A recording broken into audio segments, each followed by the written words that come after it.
L'ICOM, c'est, il y a 7 ans, l'envie de pluriformer des jeunes gens, c'est-à-dire théâtre, chant, danse, à peu près avec une égalité d'horaire sur la semaine. C'est-à-dire que c'était embêtant de voir des gamins faire 1 heure de chant, de devoir faire 100 bandes pour trouver leur prof de danse, de devoir faire 3 heures de métro, de transport en commun par jour pour trouver leur prof de théâtre, etc. On a tout réuni dans le même lieu et on s'est dit voilà, 10 heures, 10 heures, 10 heures, ça paraît bien par semaine pour se former en 2 ans ou 3 ans et devenir acteur, comédien, danseur, chanteur, comme un peu à l'anglo-saxonne, hein, ce que moi j'avais rêvé de faire quand j'étais gamin et que je n'avais pas fait. Manque de moyens et manque de structures existantes.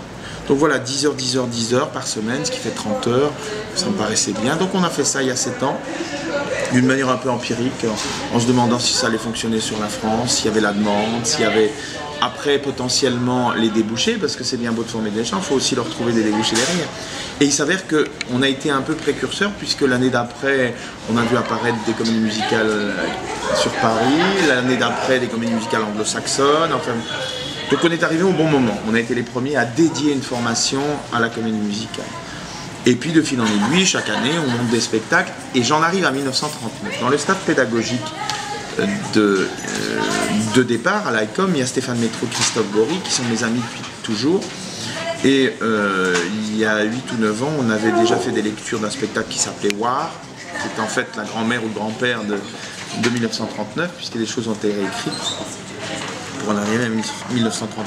Et donc ça me paraissait tout à fait normal de monter leur spectacle, puisque là nous arrivions à avoir suffisamment de personnes que pour monter un gros spectacle, qu'on avait un petit peu de moyens pour mettre des lumières et des costumes, et qu'on avait les moyens d'avoir un théâtre comme ceci pendant 3 jours pour créer un événement sur Paris avec la marraine que vous connaissez. Voilà, c'est une conjonction de paramètres qui ont fait qu'à un moment donné on a pu le faire. Donc voilà, histoire croisée pour finalement se retrouver sur la création par l'ICOM de 1939, fin du mois de juin 2011, date qu'on va retenir parce que, enfin, vous avez vu le spectacle là cet après-midi, Lara finissant le premier acte, débutant le premier acte, finissant le spectacle, insuffle une espèce d'énergie de cœur et d'âme qui est assez rare. Et je pense qu'on va garder tout ça dans la tête et dans le cœur pendant très très longtemps. La suite de 1939, d'accord. Je vous annonce une très bonne nouvelle, c'est que c'est dans ma tête et que je pense pouvoir dire que c'est dans les... Voilà. Dans les tiroirs. Ouais, c'est dans les bons tiroirs. Ouais. Justement, qu'est-ce que vous apporte cette diversité de votre métier au quotidien C'est-à-dire que ce que m'apporte la diversité, c'est le non-ennui, évidemment. Moi, ce qui me paralyse, y compris dans une relation amoureuse, ce qui me paralyse, c'est la routine. Donc, ce qui m'excite dans ma vie, j'ai 45 ans presque, ce qui m'excite dans ma vie, c'est de ne pas me lever le matin en disant, voilà, je vais refaire ce que j'ai fait la veille. Et donc j'ai choisi une vie où j'ai une casquette de metteur en scène, une casquette de coach, une casquette de prof de chant, une casquette d'acteur, une casquette de comédien, une casquette d'amoureux transi, une casquette de cinéphile, une casquette d'amateur inconsidéré des sphinx qui sont une race de chats sans poil, une casquette, voilà. Voilà. Donc Garance, ma sphinx, est l'amour de ma vie, voilà, et plein d'autres choses. Donc voilà, j'ai une chance inouïe. C'est que je me lève le matin en me regardant dans la glace en me trouvant vieilli et grossi, mais heureux de me dire que je ne sais pas quelle casquette je vais devoir sortir de mon tiroir la journée J. Quelles sont vos plus belles rencontres artistiques? Lara Fabian, de très loin, la plus belle rencontre. C'est ma sœur de cœur, c'est une personne que j'ai rencontrée il y a 3 ans, d'une manière presque banale. Une chanteuse qui vient voir un coach vocal pour faire un petit bilan vocal, et puis voilà. Puis j'ai rencontré plus que ça, j'ai rencontré probablement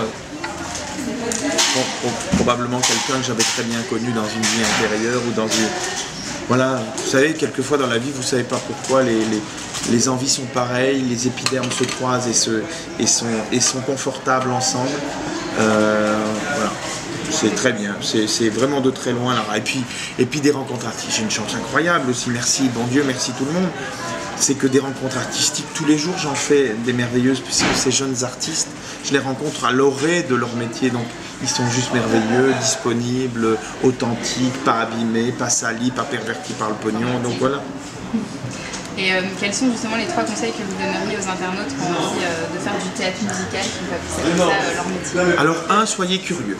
C'est-à-dire qu'il faut être vachement curieux pour faire ce métier. Il faut d'abord écouter beaucoup de musique, écouter beaucoup de comédie musicale, écouter beaucoup de styles, de choses différentes. Comédie musicale, il y a du rock pop, il y a du classique, il y a de la variétoche, il y a tout ce qu'on veut. Donc être très curieux, ça c'est très important. 2, de ne pas être complaisant, c'est-à-dire ne pas imaginer qu'il faut 8 heures ou 10 heures de sommeil pour être en forme. Si en production vous avez besoin de dormir 2 heures ou de même pas dormir la nuit, ben faites-le. Donc il faut... Le deuxième mot-clé, le deuxième conseil, c'est de ne pas être complaisant, pas s'écouter et travailler. Et puis 3, évidemment, le professionnalisme, pour moi, consiste à reproduire et refaire les choses autant de fois qu'il faut pour que ça soit parfait. C'est-à-dire d'avoir un sens et une obstination, un sens de la répétition et une obstination sans borne. Donc les 3 mots-clés, les 3 pointes de mon triangle d'or, je dirais l'acceptation du labeur, du travail, l'obstination et la curiosité. Vous suivez les aventures de vos élèves après l'ICOM? Je suis les aventures de mes élèves quand ceux-ci daignent me donner des nouvelles. Parce que souvent, il y a une espèce du rejet du père. Vous voyez, mais oui, il faut un peu tuer papa et pour après revenir et le prendre dans ses bras. Donc souvent, il y a un phénomène de on tue papa l'année qui suit le diplôme de l'ICOM et puis on revient. Quand ils me donnent des nouvelles, je suis bien évidemment. Mais ils reviennent tous. Hein. Ils ont trop envie de prendre la béquille régulièrement. Ou la fessée. Parce que, non mais c'est vrai, parce qu'il n'y a pas assez de gens qui ont les coucougnettes pour leur dire là c'est pas bien, là tu vas t'en prendre une. Et moi je suis né avec ce type de coucougnette là en tout cas. C'est-à-dire que quand j'ai quelque chose à dire à mes artistes ou à mes collègues, je le dis et ça passe ou ça casse, tant pis, mais en général ça passe. Et puis j'aimerais bien qu'on ait cette franchise-là avec moi aussi, malheureusement. Voilà. C'est important. Ouais. Surtout dans ce milieu. Alors, pour la petite histoire, Music est un peu liée à l'ICOM, c'est une partie de vos élèves qui ont réalisé notre flash mob sous la direction de Julien.